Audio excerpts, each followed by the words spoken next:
Hi, and thank you for watching and doing this short course.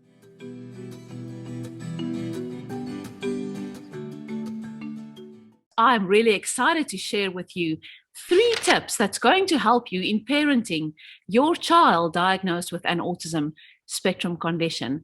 If this is the first course that you are doing with me, a very warm welcome to you. I'm pretty sure that you are going to realize quite quickly as we're going through this short course that I'm all about sharing practical, functional, easy to implement strategies and ideas with other parents. My name is Nanette. I studied to be a teacher years ago, and I've been in the field of autism, special needs for the past 15 years.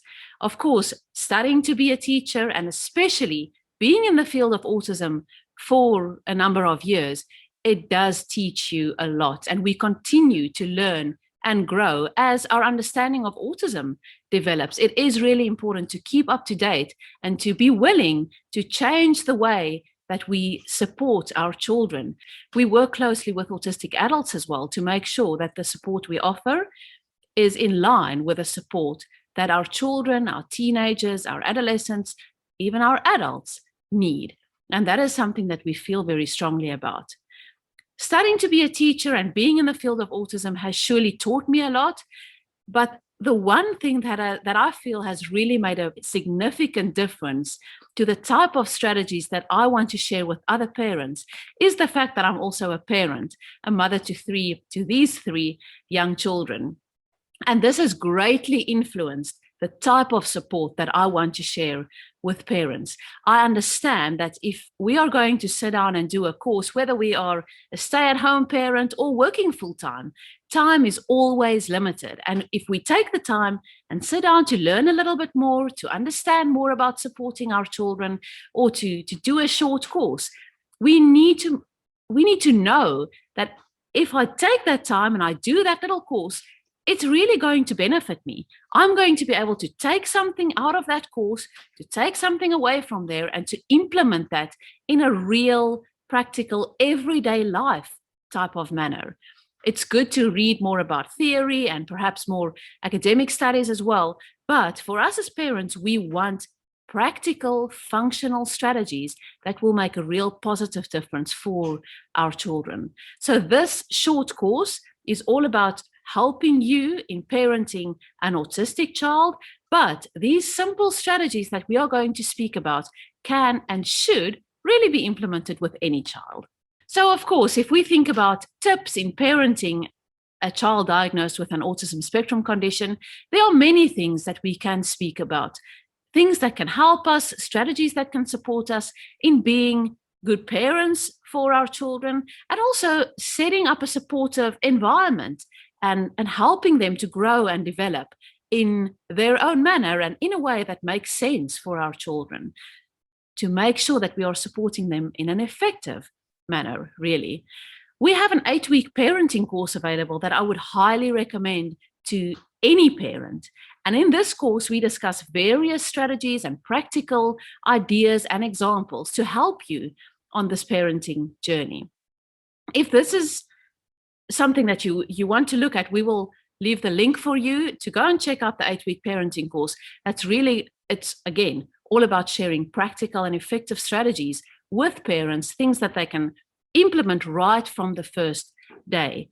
3 tips to parenting our children diagnosed with an autism spectrum condition. And for this, I want to share with you 3 C's that we live by. When we see a new child, whether it's a child that we've been working with for years, whether it's someone at a school, or whether we're planning lesson plans or setting up activities, planning an outing, whatever it is, we've got 3 C's that we live by. Anything that we plan and do with our children and for our children, we keep in mind these 3 C's. I want it to be easy to remember so that you can, while you need it in an everyday environment like we do, it's going to be easy for you to remember and to think of and to be reminded so that you can easily implement these strategies. So here's the 3 C's: child-specific and interest-based, Clear and concise instructions and consistency is key. We are going to look at those 3 C's, those 3 strategies in more detail in a minute. The first one, child-specific and interest-based. So that is the first C that you're going to remember, child-specific. Why? Why is it important to keep things child-specific and interest-based when we are working with our children? Now, as I'm referring to working with our children, I am referring to an everyday type of environment, whether this is going shopping with your child or preparing a meal with your child or teaching them to read. Why is it important to keep it child-specific and interest-based? Because all children are different. We don't have, I have 3 children, but all 3 of them are different, and they are significantly different in the way they learn, the way they communicate, the way they share ideas, the way they cope with different emotions. There are significant differences between our children, and there's not one recipe that's going to work for everyone. For our children, why is it important to keep this child-specific and interest-based? Because they are more motivated. If you have a child, and I'll give you some practical examples in between, because I feel that makes a real difference for me. So if we have a child, let's say, for example, we'll take a self-help skill that everyone deals with on a daily basis. Let's take brushing teeth, for example. If we have a child who really doesn't like brushing their teeth, of course, it is something that they would need to do because it's good hygiene, and they would need to start brushing their teeth at some point, even from a very young age, to keep their teeth healthy. So how can I do that simple everyday task in a child-specific and an interest-based manner? So let's say we've got a little child, and this child is really, really interested in dinosaurs, for example. How can I take my child's interests, so child-specific and interest-based, and incorporate that to something like brushing teeth? And why is that important? Well, it's going to make them more motivated. They're definitely going to start being more comfortable with the idea because there's something familiar. There's something that they like, something that they want to be part of. And if we bring in their interests, right away, this task or this chore or this activity makes more sense to our child, because now it's not just something far-fetched or something that is outside of their frame of reference even. It's something that they are interested in. It's something that they want to learn more about. It's something that they want to be part of. And that is why it is so important to bring in their interests and to keep things child-specific.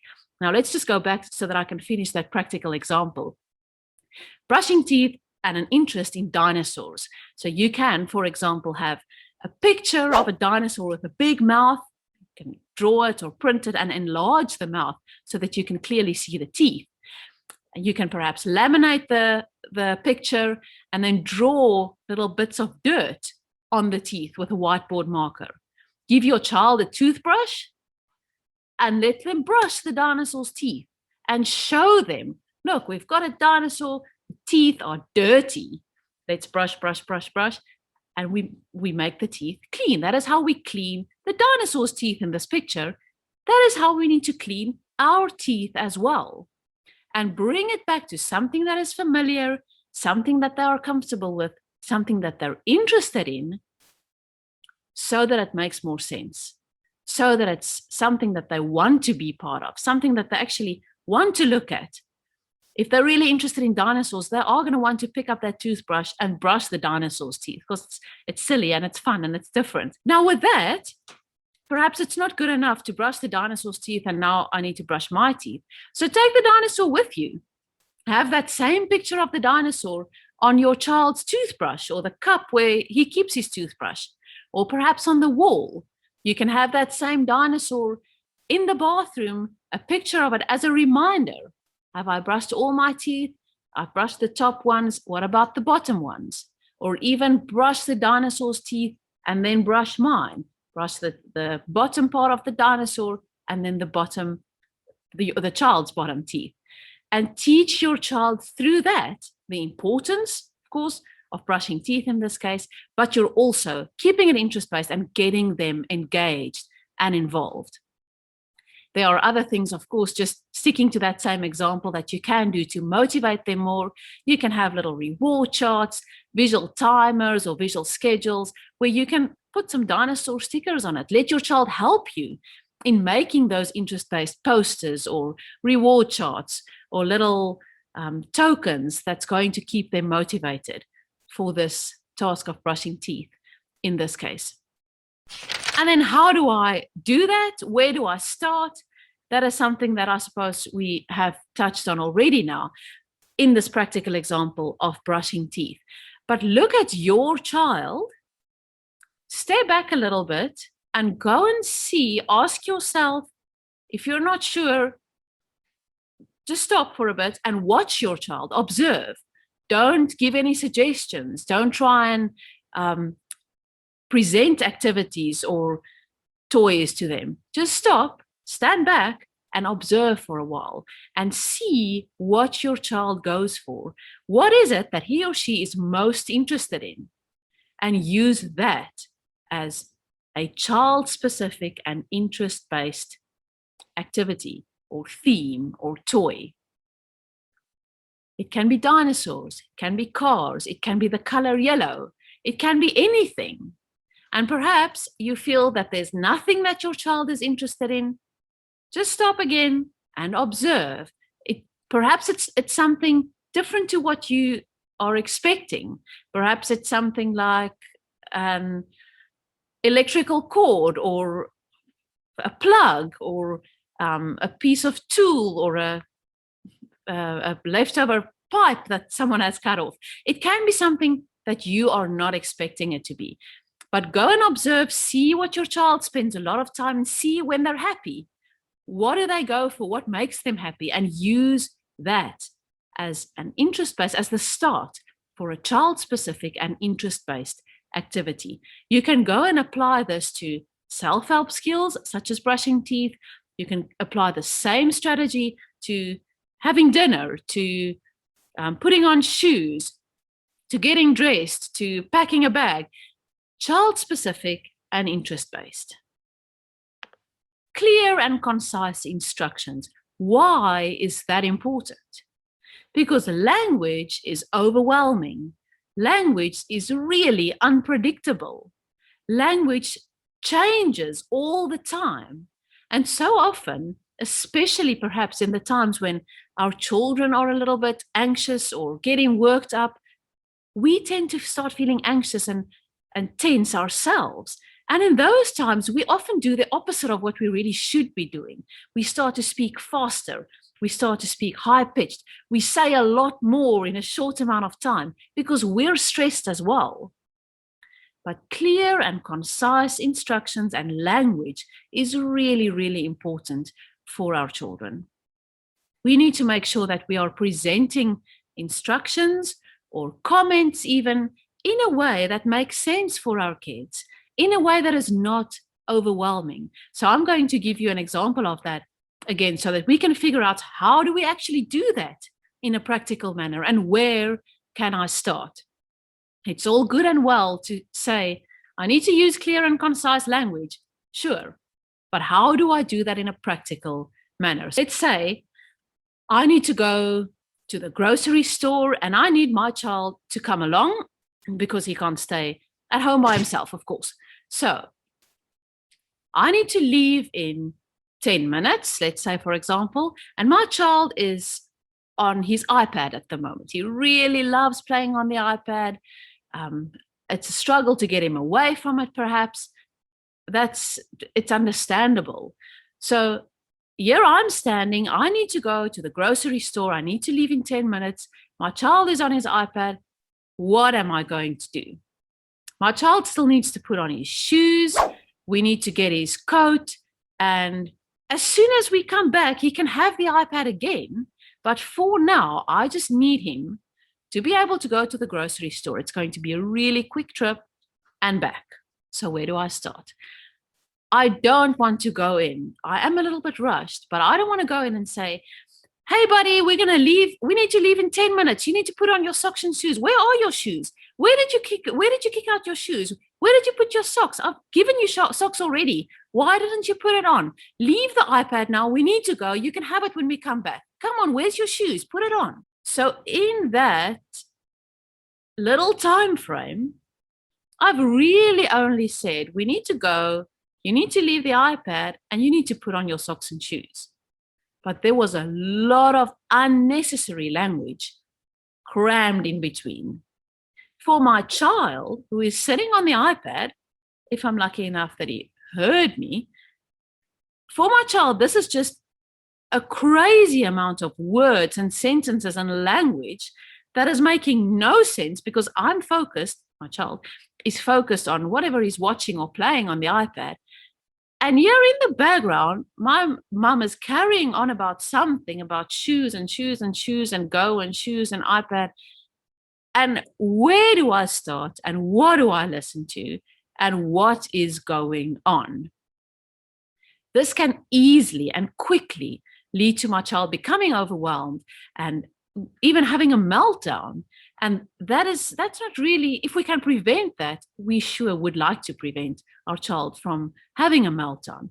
We want them to be regulated and organized and feel more in control, of course. I'm pretty sure that any parent wants that for their child. So that same scenario, how can I use clear and concise instructions to let my child know what's the plan of action for the next few minutes? I might take a piece of paper and draw a few pictures or write down words while I'm showing it to him. And I'm going to tell him, listen, buddy, 5 more minutes on the iPad, then shoes on, grocery store, and then iPad. So I'm going to show and tell my child, you've got a little bit more time left on the iPad. Then we're going to put on socks and shoes. We're going to the grocery store, and I'm showing my child it on the visual schedule as I'm using this clear and concise language. So a little bit of iPad, then shoes, grocery store, and this is something, it's not really part of clear and concise instructions, but it is a really, really good strategy and tool that we need to use with our kids. For our child sitting on the iPad at the moment and hearing he needs to put it away, in their mind, we don't know that, but they might be thinking, take the iPad away forever, I can't have it again. That's obviously not what we were intending. But we don't know, perhaps our child is thinking that. So make sure that you tell and show your child when he can have it back again. And then as the 5 minutes are drawing to an end, remind them, 2 more minutes left, then shoes. Okay, a little bit more, then it's time for shoes, and show them as you're referring to it. They might not be looking at the schedule throughout. That's okay. You'll get there too, as they start getting used to this strategy that you're supporting them with.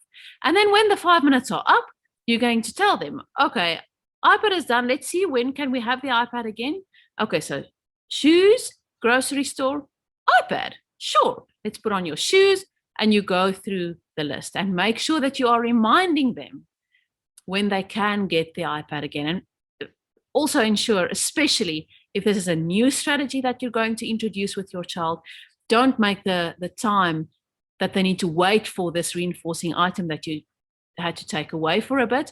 Don't make it too long. It needs to be reasonable. If you are okay with it and the iPad is a really big thing, you can even tell your child, let's put your shoes on, and you can take your iPad in the car with you, if that is an option that you can consider. Just make sure that you're showing that on the visual schedule and you are using the clear and concise language and instructions. The one scenario, the two different ways of dealing with it that we just explained. The one, we need to go get your shoes. Where are your shoes? Why don't you have your socks? Leave the iPad now. You can have it later.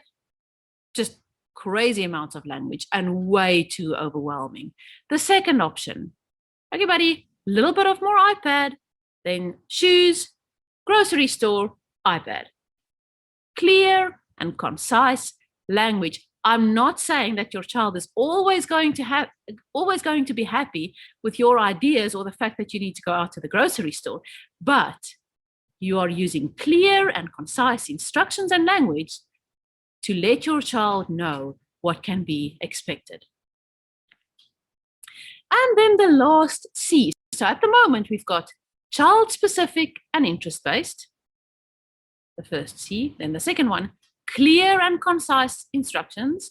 And the third one, consistency is key. Why is consistency key?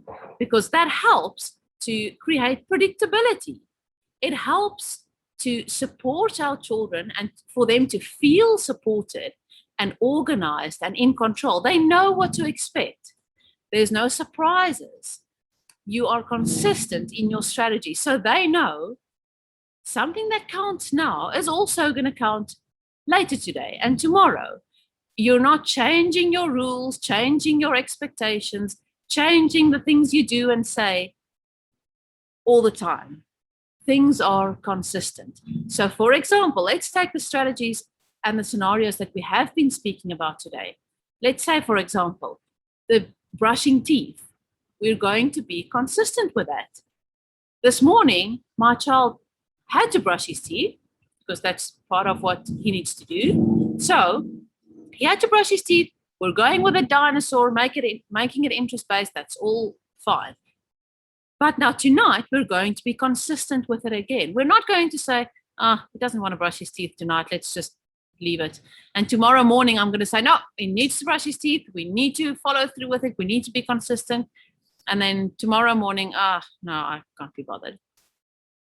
I'm not saying you have to force your child, but I am saying we need to be consistent with the strategies that we are putting in place. It creates confusion for our kids if we are inconsistent. And then how do I do that? And where can I start? Don't try and change everything. Don't try and take on too much. Decide what is really important for you. If it is something like brushing teeth, then you are going to start with that and be consistent. But also be consistent with the 3 C's, really the 2 C's, the other 2 C's that we have been speaking about. Be consistent with keeping things child-specific and interest-based. Don't give up on it. Don't think it's too much trouble, it's too much effort, I don't even feel like it. Be consistent with child-specific and interest-based activities. Be consistent with clear and concise language and instructions. If you are consistent, remember, it takes a little bit of time for our kids to get used to it as well. And if you are consistent, they will see and they will realize, okay, I need to be brushing my teeth, but there's a lot of fun activities and fun stickers and brushing a dinosaur's teeth and those things involved in it now. It's really not so bad. And it's happening all the time. So it wasn't even a trap. This is pretty amazing. Or consistent with implementing the clear and concise language. I had to put away the iPad. I had to put on my shoes. I had to go to the grocery store. Is she really going to give me the iPad back? She did. Okay, next time. Is it going to happen again? Prove to your child that you are going to be consistent. You're not going to let them down. And make sure that you are sticking to it. Be consistent with these strategies. The 3 C's again. Child-specific and interest-based. Clear and concise instructions and consistency is key. Thank you for completing this short course on the 3 simple, easy tips for parenting a child diagnosed with an autism spectrum condition.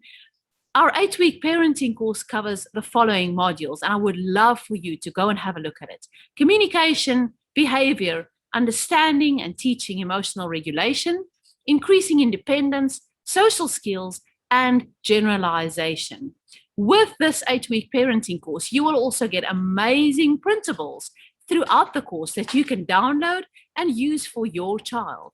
And remember, these topics are all covered in functional, practical ways to make a real difference, a real positive difference for your child and your family. I have an exclusive offer for you today just because you completed this short course, and I'm really excited for you to see these positive differences. This offer is only for you. If you click on the link below, you will be able to get an awesome discount for the 8-week parenting course. But you need to hurry because this link will expire in 24 hours. Make sure that you go and click on that link right now and register for the 8-week parenting course if you want to make use of this amazing discount that is only available for 24 hours. I cannot wait to share more with you. Thank you.